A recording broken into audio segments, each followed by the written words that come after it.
बड़ा सुंदर। महाराज शमी के 5 पत्ते,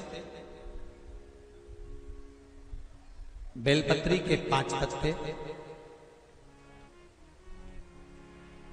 बेर के 5 पत्ते।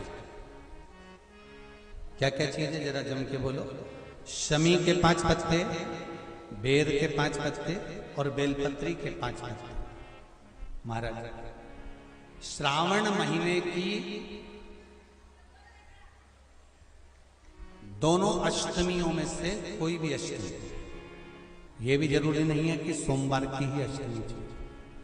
श्रावण महीने की दोनों अष्टमियों में से कोई भी अष्टमी को बेर के पत्ते पर लाल चंदन, बेलपत्री के पत्ते पर पीला चंदन, शमी के पत्र पर केवल कोई चंदन लगाने की जरूरत नहीं, सादा केवल एकदम कुछ भी उसमें लगाकर नहीं, सिंपल।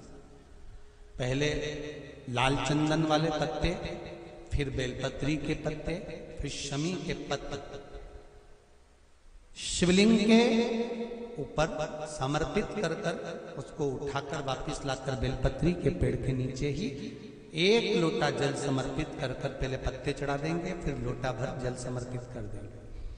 उसी चढ़े हुए पत्तों में से 5 बेलपत्र को लेकर अपने घर आ जाए और अवधूतेश्वर महादेव, कौन से महादेव? अवधूतेश्वर महादेव। ये अवधूतेश्वर महादेव कौन से हैं? आपको कथा में कई बार वर्णन करा गया है। शंकर भगवान को क्रोध आया, ब्रह्मा जी ने क्रोध को लिया, समुद्र में डाला।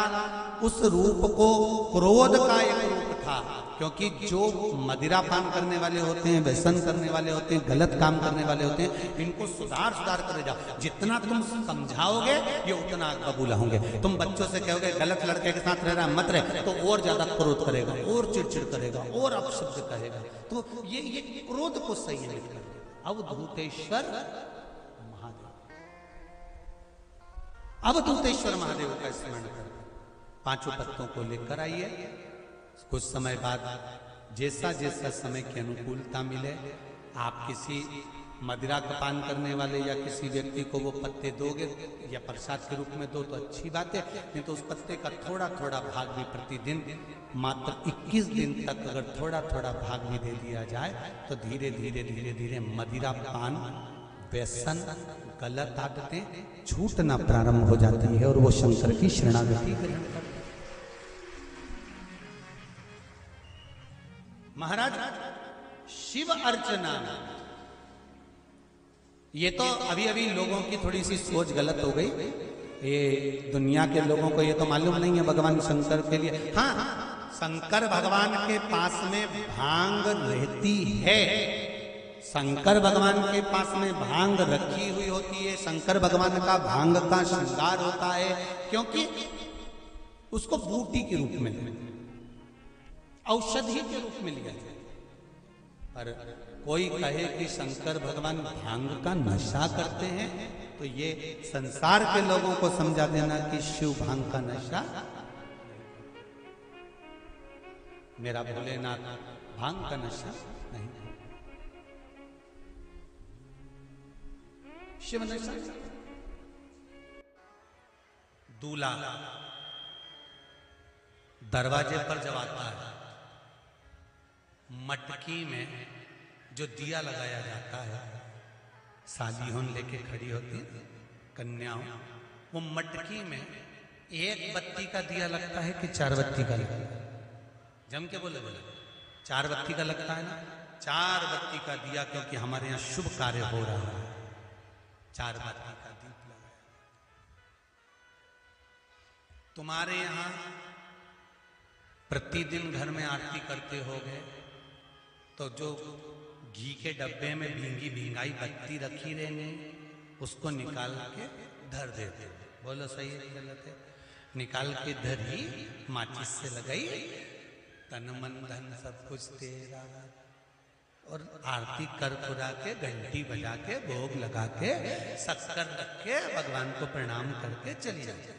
अब तुम्हारे यहाँ सत्यनारायण भगवान की तुमने कथा करवाई, तो जो घी की बत्ती लगी वो तो लगी, उसके अलावा एक दिए में कपूर अलग से लगाया। मतलब कितनी बाती हो गई? एक घी की हो गई, एक कपूर की आरती हो गई। जजमान लोग यहाँ आरती करते हैं, उसके बाद में कपूर फिर जला देते हैं। उसका कारण क्या? अधिकता में फल प्राप्त करना, अधिकता में फल देना।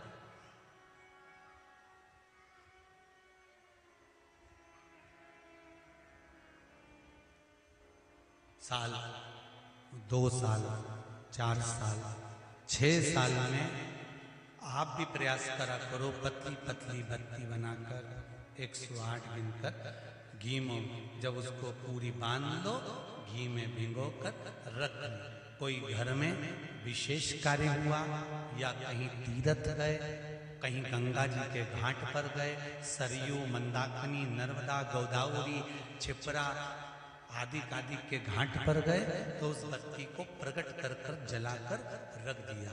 क्या होता है उससे? माता सती ने कौन सा पुण्य करा था? जो शंकर भगवान के कंधे पर शव पड़ा हुआ था और शंकर नाच रहे थे, वो सती का पुण्य था कि वो कभी एक सामग्री से शिव को प्रसन्न नहीं करती थी, बहुता में देकर शंकर को रिझाती थी। इसलिए शिव ने उसको अखंडता प्रदान की। शंकर भगवान ने अखंडता दी है उसको, अखंडता।